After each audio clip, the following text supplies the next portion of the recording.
of the right-wing press to an extent. You know, what's replacing it, you know, we've talked about the potential contenders. You've got Breitbart, who seems to be the answer to the question on everyone's minds when they first saw the Drudge Report.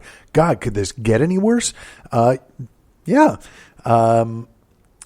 But I think what we're also seeing is a general, you know, slighting of the Fourth Estate, as the press is called. And we saw that this week in Montana, where now Representative Greg Gianforte body slammed a reporter.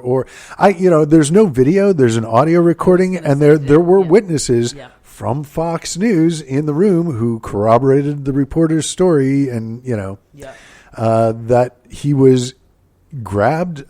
Gianforte grabbed him both hands around the neck and threw him down behind him. And started punching him when he was... Started punching him. Yeah. But you know, the PR guy for Gianforte released a completely contrary description of what happened that was like... Yeah, that Fox News denied. Yeah. Wow. Yeah. You know, but the official line that they tried to push was that the reporter was overly aggressive and... It was almost like self-defense. Yeah. Yeah. You know, but seeing the reaction on social media and in letters to newspapers about, you know, it seems that people are, I don't know if it's evenly split, you know, it depends on what news outlet you're looking at, but it seems that there's a split between people who think, we should show these weasel wussy reporters what it's all about, which is frightening, you know, because these are the people who think they're supporting truth and freedom, and they're basically screaming out in support of suppression of a free media. And then you've got people on the correct side of things saying this is absolutely ridiculous. That someone who is at that point in time a legitimate candidate for office and now is actually a representative, congratulations, Montana, would do this not only to a reporter, but to a person. And the reason that he attacked this guy was because the guy had the gall to ask him about the CBO report on the Republican health plan. Yeah, I was thinking it's almost as though we have a president who encouraged assault during his rallies and demonized the media. Absolutely. Now, where would you deal like that? Right. Let's go to the tape, Jim. I mean, you can't. Maybe you can't blame it entirely on him. I think you can. It's certainly a huge part of it. Like, it's part of the culture shift that we've experienced in the last year, where it's okay to say the media is the enemy of the American people. Mm-hmm. That's somehow become acceptable, and you don't have Republicans coming out. Even like when the body slam incident happened, I was like, where are the Republicans to denounce it? And you had to come say it was troubling. They were slightly concerned about it. Yeah. But, this is like the new normal. It's really freaky. Yeah. I mean, I think their base too, has made that okay. I mean, they're not, that's part of their thing. It's that anger. I mean, they are an accident waiting to happen. I'm surprised we're not seeing more of it, honestly. Yeah. I'm glad we're not. So am I. Don't get me wrong. It's horrible. But, yeah, I think it is kind of the new normal for Republicans.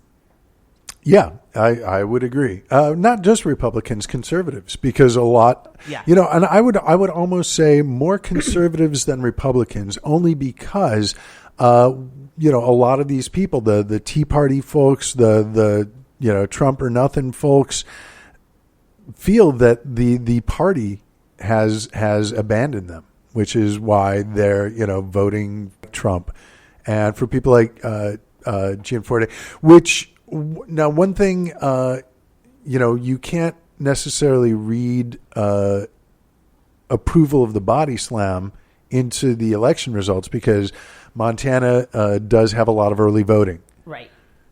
So a lot of people, like 70% voted, something like that. Nevertheless, she persisted. Nevertheless, I would imagine there are quite a few Trump voters who really did approve. Who were like, that's a show of force, that's a show of strength, which is gross. I would imagine if people were against that, you would have heard more of a backlash. You really would have, and we didn't. I mean, not only with the Republicans themselves, but also the base, the people.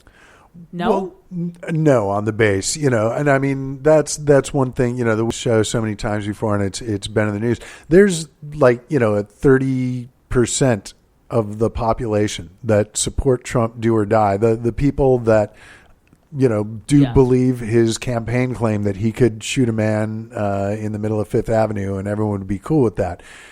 There are 30% of the people that you're never going to change.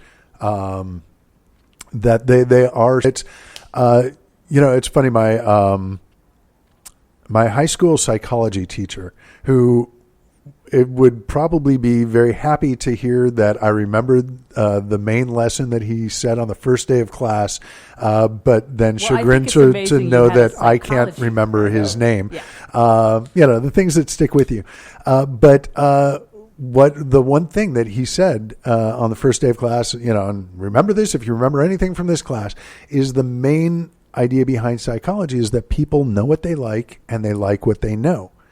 And you have in Trump's base a group of people who adhere to Fox and the talking points, and anything that challenges that worldview is anathema. And that's a big word to use about people like that. But also that whole, there was a theory that Trump is sort of and I don't even think it's a poor person, but it's a certain person's idea of a rich person. Oh yeah, right. So that level of that fighter mentality, I think is it speaks to a lot of people who are in a state of powerlessness. And he presents as this every person. We know he is not. He's out to screw those people, but somehow or another, But he does it with a smile. And he does it with that, with a very limited vocabulary and a certain, dumbed down, which I don't think he's even dumbing down. I don't think he has a big vocabulary. But I thought he had all the best words. He does. Well, when you don't have that many of them, you have to have the best ones. Nobody has words like him. Nobody.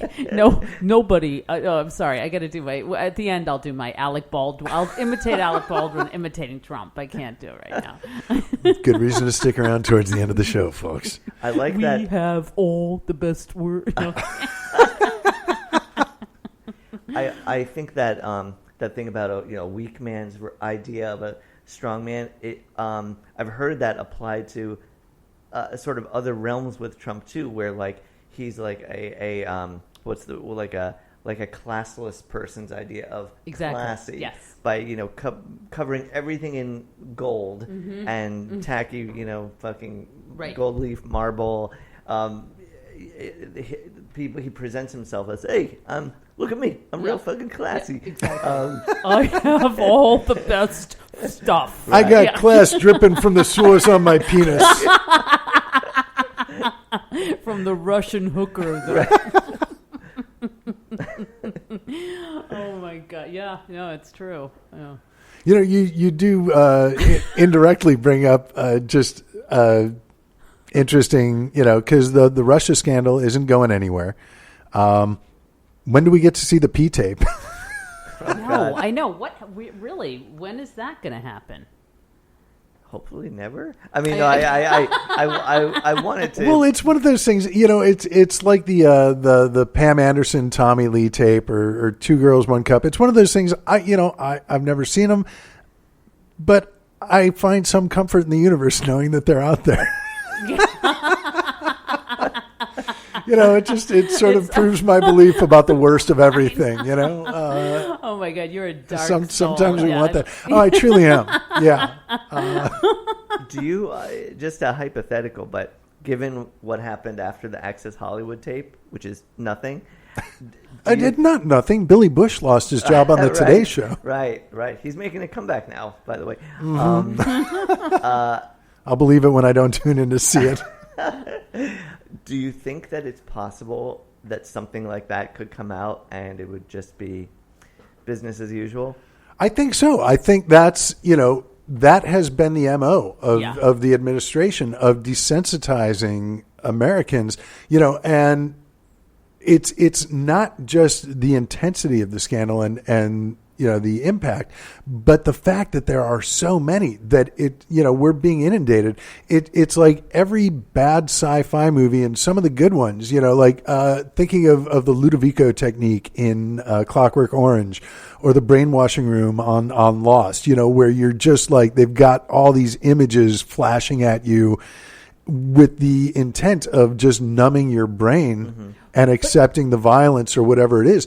And that's what we're seeing with what's happening in Washington. Is there is so much craziness, there is so much bullshit that it cannot all be covered and taken in. Right. So each one individually kind of loses its significance. It just all becomes part of the scandals. Well, because I think so many are involved. I mean, isn't that right? I mean, at least with connections to Russia, like if this guy in Montana, it came out, I don't know if you guys heard, but it came out that the guy in Montana has a lot of investments in Russia.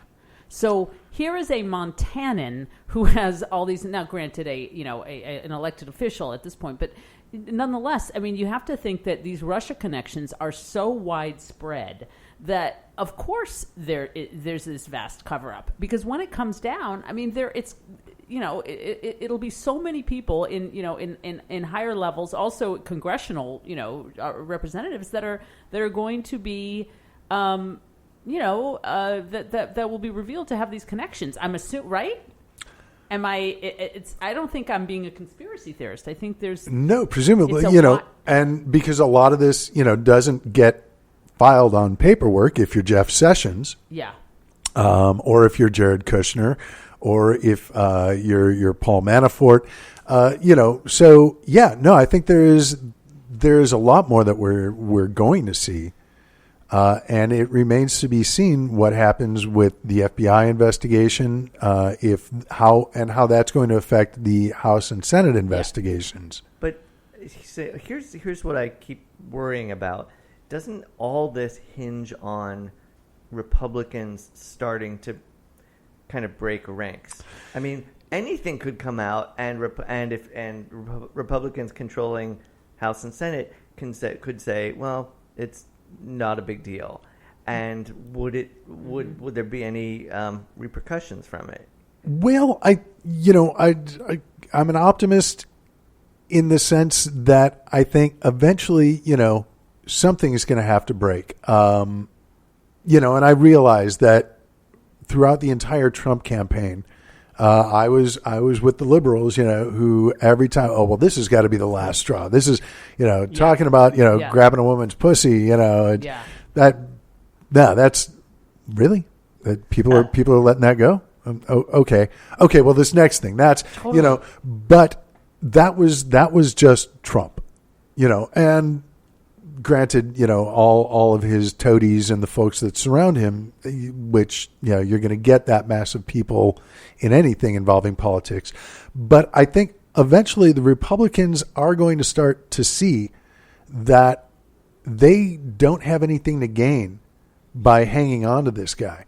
The CBO released their report on the American Health Care Act, or whatever the Republicans are calling Trumpcare.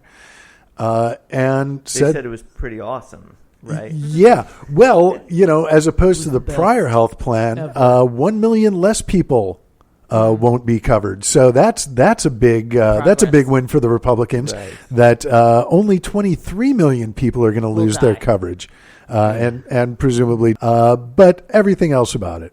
There's just no way to put a positive spin. Although I think it was interesting to see some Republicans, including California's own Kevin McCarthy, saying, well, no, this is great because it does accomplish the main goal of lowering premiums, which, there's a big asterisk on that, because the